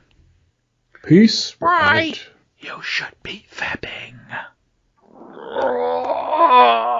It's been a while, but I'm back to fapping again. Oh my God. All right, here we go, man. Go ahead. You want to read Double it? Jackpot. What is it?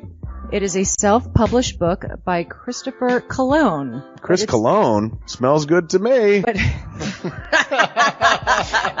Look at her. That broke that fucking cold little exterior. He's like, hee. But it is spelled Colon. Him punny. But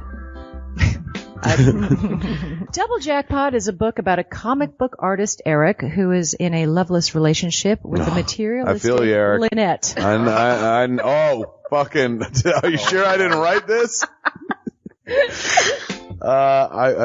Sounds hauntingly familiar. He starts cheating on his girlfriend with a more creatively supportive woman, Nadia. Well, I gotta meet her. Where's the Nadia? There's your summer girlfriend. Summer Nadia is Nadia. Nadia? Yeah, I think Nadia is spelled with an A. All right. Both Lynette and Nadia play the double jackpot, the largest payout in lotto history, much like the recent Powerball. Both girls play his birth date as the winning numbers. Eric is now stuck between two of the country's richest women.